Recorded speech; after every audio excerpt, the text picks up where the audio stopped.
All right. My medication, Let's get back to the hogs who are upset about voting for Donald Trump. They voted for Trump. They feel betrayed. I'm going to do a hog watch, but I got to pee first. $20,000 a month without insurance. I make $800 a month. Oh, that will kill you. That would be my friends. That would millions of people in this country if they lose their health care. We're in California's District 22, a rural community in the state's Central Valley. This district voted for Trump for the first time in 2024, but now his policies threaten one of the benefits people here rely on the most. It bothers me when people like Elon Musk say that people on those programs are the parasite class. It's just cruel. Do you know anyone personally who voted for President Trump but depends on benefits like Medicaid? Oh yeah. I know a lot of people. Trump promised a lot of things. I thought it would be more family values and those programs that they really need here. One of those promises was to protect Medicaid, which 67% of people in this district rely on. It's the largest percentage of any district in the entire country. Can you guarantee that Medicare, Medicaid will not be touched? Yeah, I mean, I have said it so many times, we're not going to touch it. But his administration just proposed an $880 billion cut to Medicaid over the next 10 years. So we wanted to come here to find out how people are feeling about Trump and his administration's decision that could have a huge impact on one of the benefits they rely on the most. One resident who would be impacted by Medicaid cuts is 64-year-old Irma Arredondo, who voted for Trump in 2024. Irma has several chronic health issues, including type 1 diabetes. She's also a full-time caregiver for her daughter, who has cerebral palsy, and her sister, who has Turner syndrome. Valerie have her medication for her seizures. She needs care everything. And I just give massage to her hands, to her legs. I stay with her until she falls asleep. Sounds like you take really good care of her. Oh, and my baby is my doll. So you, your sister Irene, and your daughter Valerie, you're all on Medicaid. Mm-hmm. And how important is Medicaid for your family? Wow, can you imagine? We live on a daily basis with sicknesses. This is for the cholesterol too. This is also for my high blood pressure.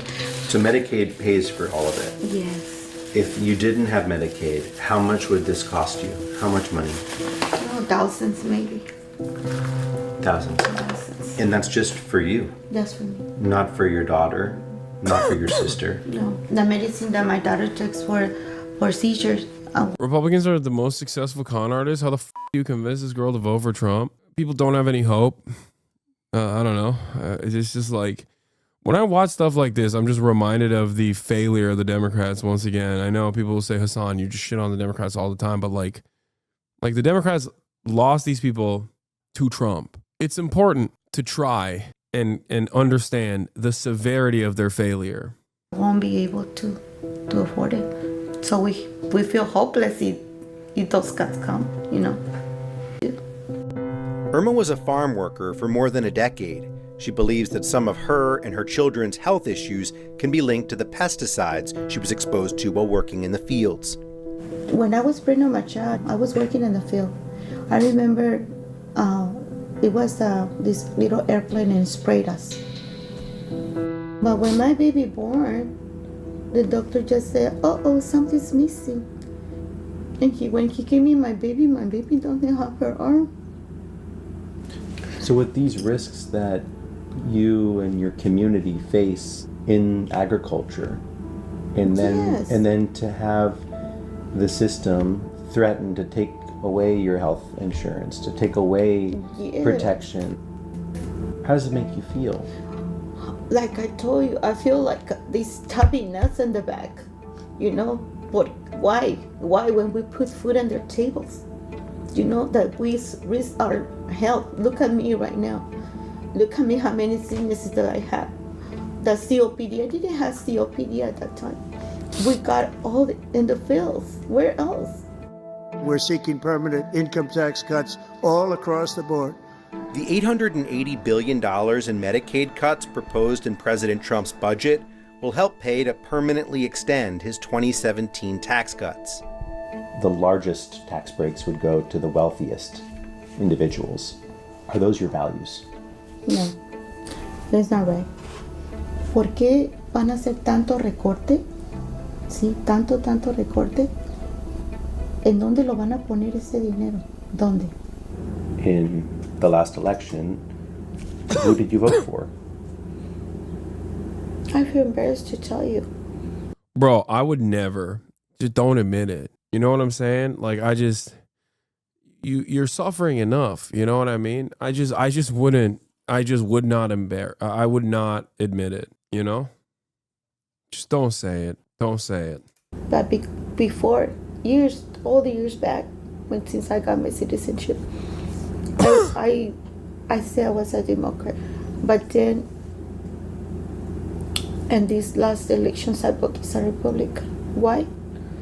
Because I'm against abortion. Para mí, la palabra conservador es tener valores. Like I grew up with values, you know, con las enseñanzas de mis padres. Family values. Family values. Irma isn't the only one in District 22 who feels betrayed by the administration's plan. The only people that are hurting are the poor people. People that really need the stuff. Elon Musk doesn't need it. Trump doesn't need it. And, billionaires don't need it. They're making out big time with this, but they're hurting people in the process. District 22's representative is David Valadeo, a Republican who voted in favor of the budget resolution to cut Medicaid, after initially voicing concerns about how potential cuts to social programs could affect his constituents. If just 2 Republicans vote no on the final legislation, they could stop Medicaid from being cut. The folks in this district have voted for him because he, in the past, has been. If you have supposed values, why would you back people that clearly don't support those values? I mean, yeah, she got duped. She got.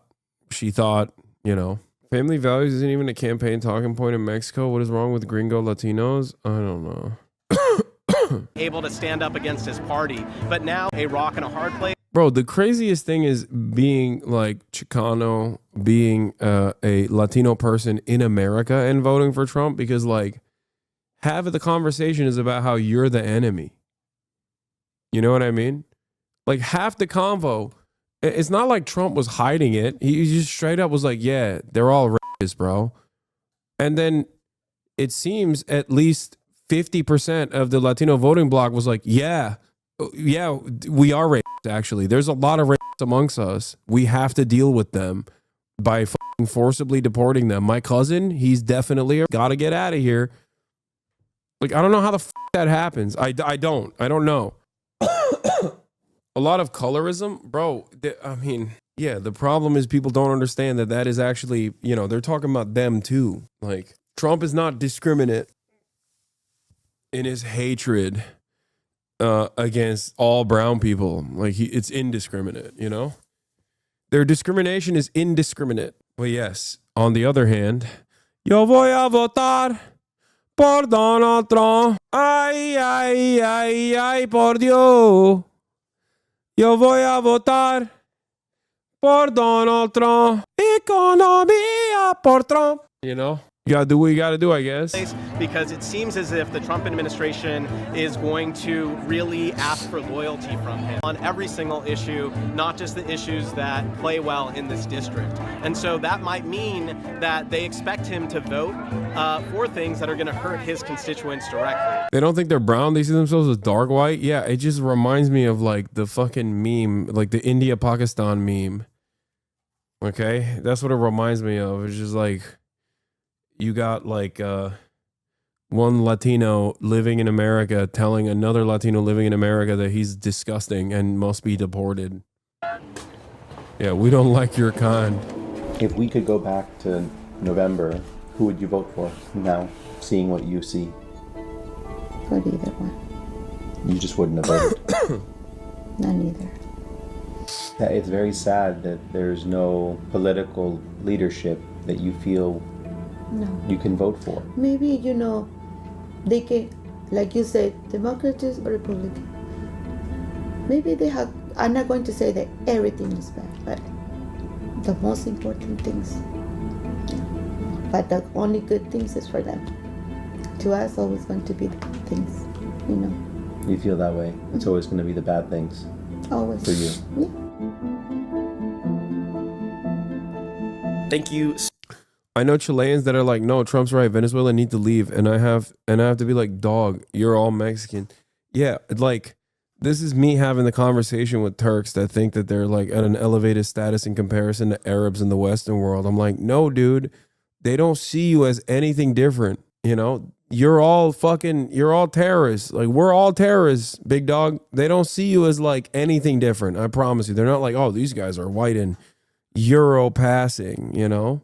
A tweet with absolutely zero good comments. What? Breaking. The Trump administration. Oh, I saw this yesterday. Yeah. I mean, this is not funny either. Like the whole Cubans for Trump. Lol. Yeah, get fucked. Like all that shit sucks. Trying to get everyone who's brown out of the country, it seems. Yes. Why should I be sympathetic for the people who voted to have their faces eaten by leopards? Because they're still human beings. What do you mean? And deportation is a incredibly cruel act that, you know, no one should be subjected to unless they've done something fucking heinous that's worthy, you know? Yeah, these people are, they're being lied to.